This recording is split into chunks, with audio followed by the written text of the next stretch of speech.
Assalamualaikum warahmatullahi wabarakatuh. Halo, nama saya Augie Aulia Saputra Rambe, kelas 2B dari Fakultas Hukum Universitas Surya Kencana. Hari ini kita akan membahas sedikit tentang pengertian hukum pidana. Baik, langsung saja. Hukum pidana atau dalam bahasa Belanda strafrecht merupakan hukum publik, yaitu mengatur hubungan hukum antara individu atau perseorangan dengan negara. Jadi dalam masyarakat ini kita ini diatur oleh yang namanya hukum publik atau hukum pidana gitu. Jadi gerak-gerik kita ini seolah-olah diawasi begitu, supaya terciptanya keadaan damai itu, tentram, nyaman, supaya tidak ada manusia yang mungkin berani melanggar, mungkin kira-kira begitu. Nah, hukum pidana ini dibagi menjadi ke dalam dua bagian, yaitu hukum pidana formil dan material, atau bisa juga material atau formal, bisa dua-duanya lah disebut. Nah, menurut Prof. Mulyatno, hukum pidana material atau material ini terdiri dari 3 gitu ya. Satu, perbuatan pidana atau criminal act. Yang kedua, pertanggungjawaban pidana atau criminal responsibility atau criminal liability. Dan yang ketiga, sanksi pidana atau criminal procedure. Nah, yang pertama, perbuatan pidana itu apa sih? Jadi perbuatan pidana ini seseorang melanggar aturan hukum yang telah dibuat oleh negara. Itu namanya perbuatan pidana atau criminal act. Nah, yang kedua, pertanggungjawaban pidana ini apa sih? Pertanggungjawaban pidana ini ketika seseorang itu telah melakukan tindak pidana atau perbuatan pidana, maka harus ada yang namanya pertanggungjawaban pidana. Contohnya seperti di sidang, kira-kira begitu ya. Karena dalam kitab undang-undang hukum acara pidana, prosedurnya seperti itu. Ketika seseorang telah melakukan tindak pidana, maka harus ada pertanggungjawaban pidana. Nah, yang ketiga ini sanksi pidana. Sanksi pidana ini ketika seseorang itu telah dijatuhkan pasal atau didakwakan pasal oleh hakim. Misalkan seseorang tersebut telah membunuh, maka oleh hakim akan dipasalkan pasal pembunuhan, kira-kira seperti itu. Nah, perbuatan pidana ini menyangkut asas legalitas gitu ya. Jadi apa sih gitu asas legalitas ini gitu kan?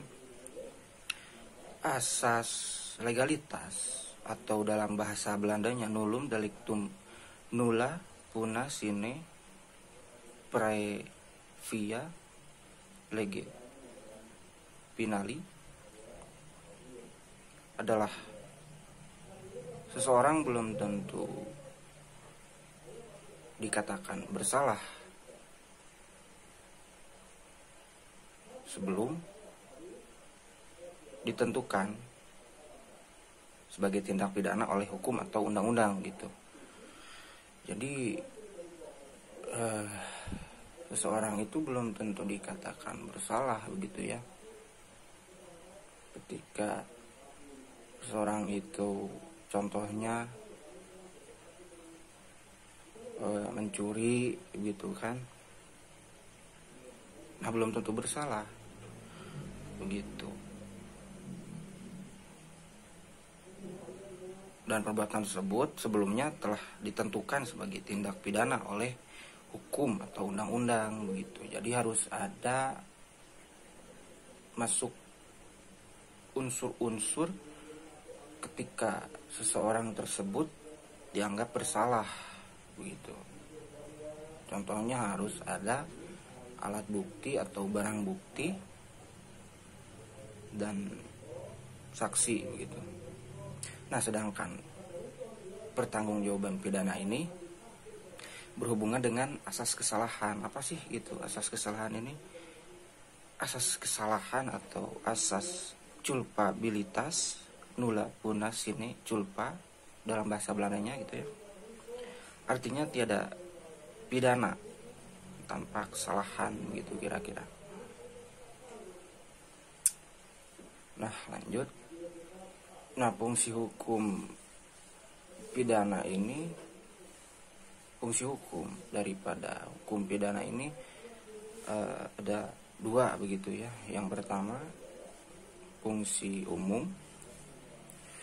Fungsi umum ini mengatur hidup masyarakat atau menyelenggarakan tata dalam masyarakat. Jadi fungsi hukum pidana ini itu untuk mengatur dan menata kehidupan masyarakat supaya tertib, supaya nyaman, aman, damai, tentram gitu ya dalam kehidupan bermasyarakat begitu.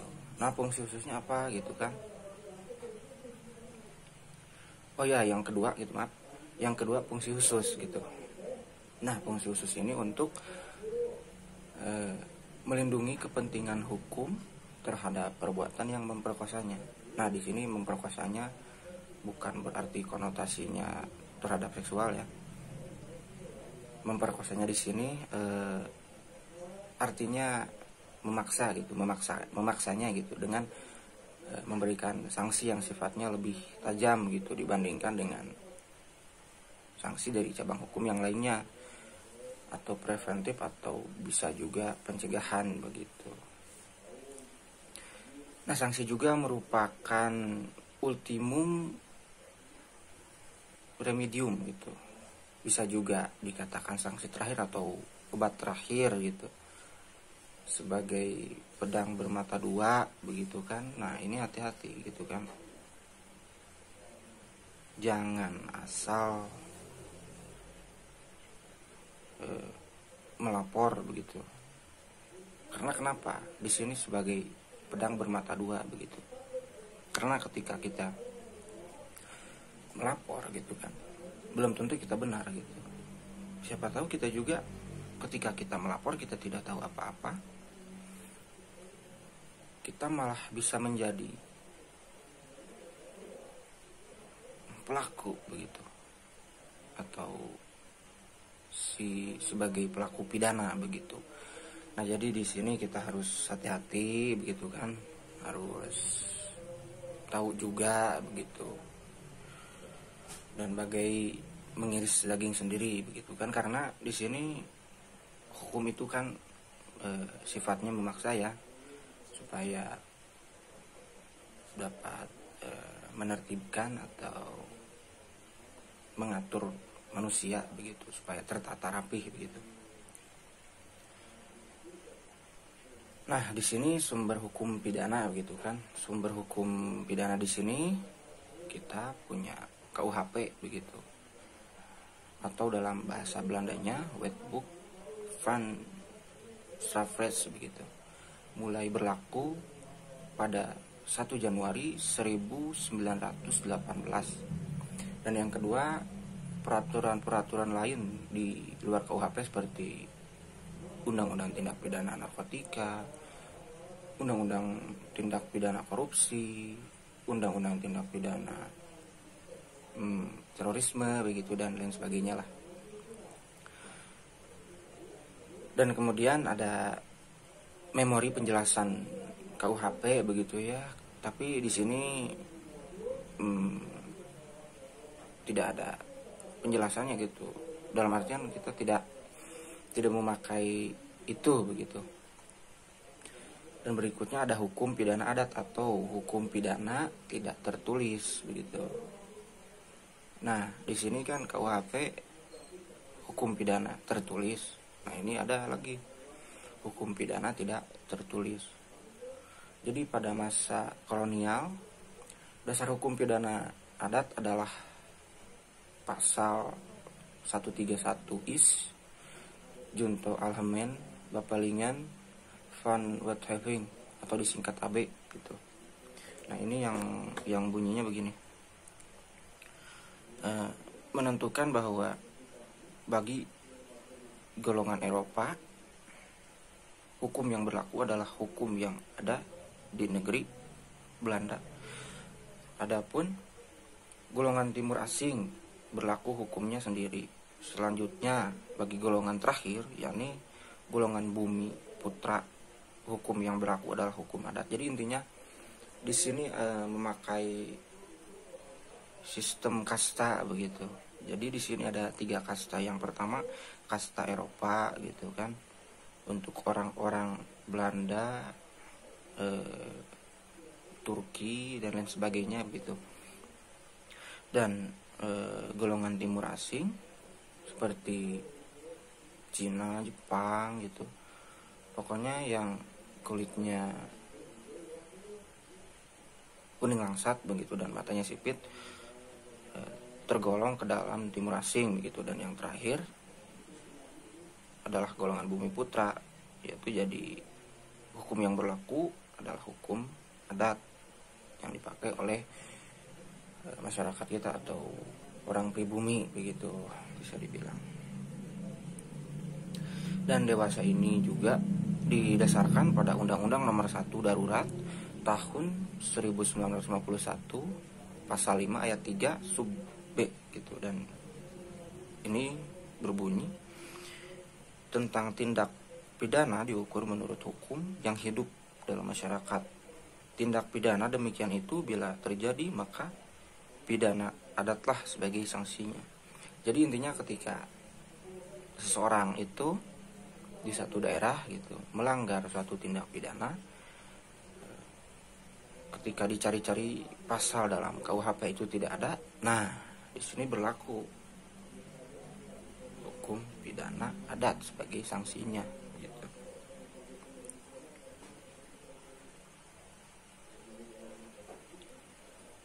Jadi intinya pengertian hukum pidana adalah hukum yang mengatur hukum, kepentingan hukum antara individu atau perseorangan dengan negara begitu. Atau dalam bahasa Belandanya disebut strafrecht gitu.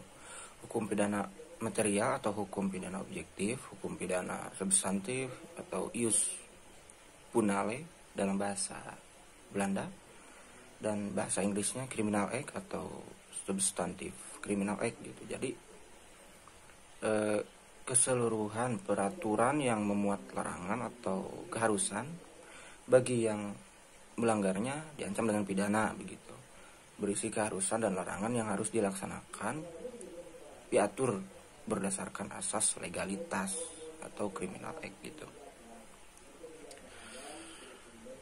Mengatur tentang siapa-siapa yang dapat dimintai pertanggungjawaban, diatur berdasarkan asas kesalahan atau criminal liability atau criminal responsibility seperti yang telah saya jelaskan tadi begitu ya. Makanya kita harus hati-hati dalam melaporkan suatu tindak pidana begitu. Kita juga harus hati-hati karena terkadang kita juga bisa kena gitu, padahal kita kan gak tahu apa-apa begitu kan, istilahnya gitu. Nah, contohnya di sini ada KUHP dan beberapa peraturan di luar KUHP begitu, seperti undang-undang yang telah saya sebutkan dari awal gitu kan. Nah, dan hukum pidana formal atau formil gitu kan bisa